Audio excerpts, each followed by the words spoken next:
जमिनीचा व्यवहार करणाऱ्यांवर गुन्हा दाखल, कारवाई नियमानुसारच कुणालाही वाचवण्याचा आमचा प्रयत्न नाही.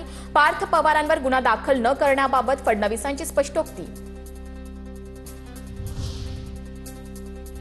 जमीन गैरव्यवहार प्रकरणात पार्थ पवारांवर गुन्हा दाखल का नाही हे राज्याचे गृहमंत्री फडणवीसच सांगू शकतील, शरद पवार यांची प्रतिक्रिया. व्यवहार झाला ते माहिती नव्हतं, माहिती असतं तर हा व्यवहारच होऊ दिला नसता. अजित पवारांचं पार्थ पवार जमीन प्रकरणावर स्पष्टीकरण. तर मुख्यमंत्र्यांनी याबाबत अतिशय कडक भूमिका घेतली, योग्य ती कारवाई सुरू. अजित पवारांची माहिती. कुटुंब आणि राजकारण या दोन वेगवेगळ्या गोष्टी. सुप्रिया सुळेंनी वैयक्तिक मत मांडलं, शरद पवारांची प्रतिक्रिया. पार्थ पवार जमीन गैरव्यवहार प्रकरणी सुप्रिया सुळेंच्या मवाळ भूमिकेमुळे पक्षांतर्गत नाराजीच्या चर्चा होत्या. दरम्यान या प्रकरणाची चौकशी करून वास्तव समाजासमोर ठेवलं पाहिजे, शरद पवारांकडून भूमिका स्पष्ट. पुणे जमीन व्यवहार प्रकरणातील आरोपी शीतल तेजवानी 300 कोटी घेऊन परदेशात फरार झाल्याची माहिती. शीतल तेजवानीवर 2 गुन्हे दाखल, जमिनीचे व्यवहार करण्यासाठी पॉवर ऑफ अटॉर्नी दिल्याचा आरोप. पक्षचोरी मतचोरी नंतर आता जमिनीही चोरायला निघालेत. मुख्यमंत्री समिती नेमणार, क्लीन चिट देणार आणि मग विषय संपला. पार्थ पवार जमीन व्यवहार प्रकरणावरून उद्धव ठाकरेंची टीका. व्यवहार झालाच नाही हे अजित पवारांचं वक्तव्य म्हणजे joke of the day. Thackeray गटाचे नेते अंबादास दानवे यांचं ट्विट. संघाच्या मुशीत तयार झालेल्या नेत्यानं भ्रष्टाचाराला दिलेला राजाश्रय म्हणावा लागेल. दानवेंचा मुख्यमंत्र्यांवर निशाणा. जैन बोर्डिंग आणि पार्थ पवार प्रकरण सारखंच, दोन्ही प्रकरणांची ईडी मार्फत चौकशी व्हावी, धंगेकरांची मागणी. तर पार्थ पवार चुकले, कारवाई झाली पाहिजे असंही वक्तव्य. पुण्यातील सर्व जमिनीच्या व्यवहारांची सरकारनं श्वेतपत्रिका काढावी. पुण्यातील या अगोदरच्या सर्व व्यवहारांची चौकशी करण्यात यावी, हर्षवर्धन सपकाळ यांची मागणी.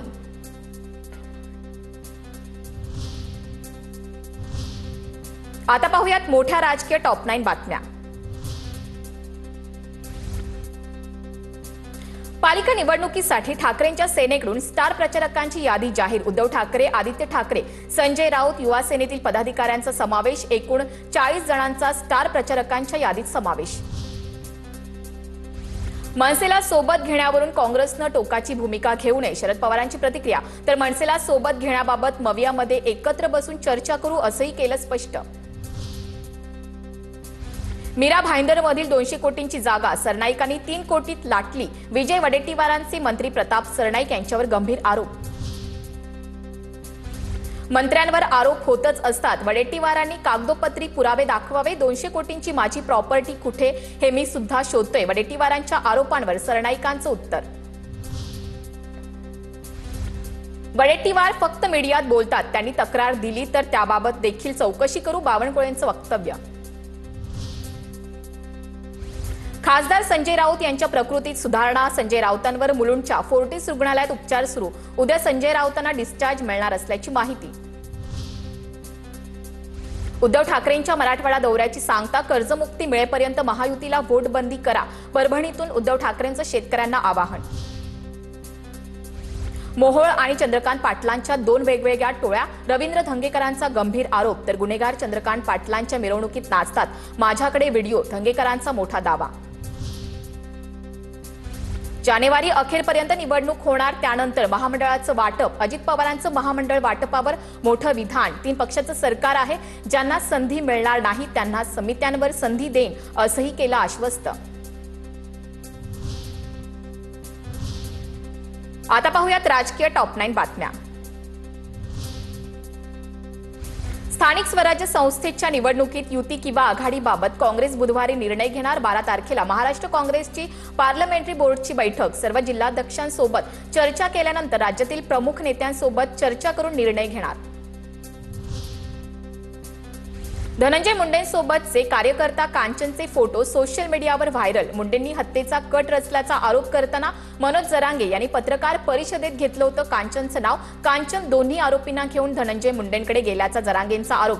कांचन उर्फ कल्पेश साळवेचा मुंडेंसोबत बोलतानाचा व्हिडिओ देखील समोर.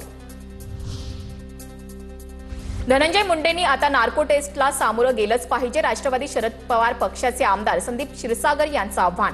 आरोपींना बळ देणारे कोण, सखोल तपास करा. मनोज जरांगे यांची भेट घेतल्यानंतर क्षीरसागर यांची मागणी. राज्य अल्पसंख्याक आयोग कॅबिनेट मंत्री नितेश राणे यांना नोटीस पाठवण्याच्या तयारीत वारंवार द्वेषाची भाषा वापरतात नोटीस पाठवून खुलासा मागवणार राज्य अल्पसंख्याक आयोगाचे अध्यक्ष प्यारे खान यांचं वक्तव्य कुंभमेळ्यात मुस्लिमांना दुकानं न देण्याचं वक्तव्य भोवण्याची चिन्ह। सोसायट्यांसाठी कर्ज काढायचं, कर्जबाजारी व्हायचं आणि पुन्हा कर्जमाफीची मागणी करायची मंत्री राधाकृष्ण विखे पाटलांचं वक्तव्य मात्र चूक लक्षात येताच विखेंकडून सारवासारव।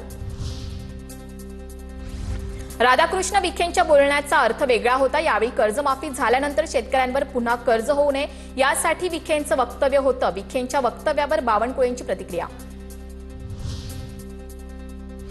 मला पक्षानं नोटीस दिलेली नाही। चाकणकरांवरील वक्तव्यानंतर खुलासा मागितलाय। 7 दिवसात पक्षाला खुलासा देईन। अजित पवारांच्या भेटीनंतर रुपाली ठोंबरेंची प्रतिक्रिया।